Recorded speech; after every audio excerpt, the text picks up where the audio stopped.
கிரிவலம் செல்வது எப்படி? கிரிவலத்தை தொடங்குவதற்கு முன்பு திருவண்ணாமலை கோயிலுக்கு அருகே இருக்கும் பூதநாராயணரை தரிசித்து அனுமதி பெற வேண்டும். பூதநாராயணர் தான் திருவண்ணாமலையின் காவல் தெய்வம். அவரை வணங்கிவிட்டு புறப்பட்டால் எந்தவித இடையூறும் இல்லாமல் கிரிவலத்தை முடிக்க முடியும் என்பது நம்பிக்கை. பின்னர் வழியில் உள்ள இரட்டை பிள்ளையாரை வணங்க வேண்டும். அதன் பிறகு ஆலயம் சென்று அண்ணாமலையாரையும் உண்ணாமுலை அம்பிகையையும் தரிசிக்க வேண்டும். அதன் பிறகு கோயில் ராஜகோபுரத்தை வணங்கிவிட்டு மலையை வலம் வரத் தொடங்க வேண்டும். கிரிவலத்தை இப்படித்தான் தொடங்க வேண்டும் என்பது நியதி. கிரிவல பாதையில் 8 திசைகளுக்கும் ஒவ்வொரு லிங்கம் இருக்கும். கிரிவலத்தின் இந்த லிங்கங்களை வணங்கிவிட்டு தான் செல்ல வேண்டும். மலையை ஒட்டி நடக்காமல் இடது பக்கமாகவே செல்ல வேண்டும்.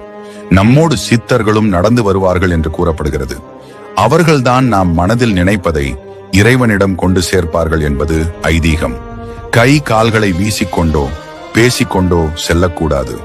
அமைதியாக மனதில் இறைவனை நினைத்து அண்ணாமலைக்கு அரோகரா என்று கூறிக்கொண்டே செல்ல வேண்டும். காலணிகள் அணியக்கூடாது.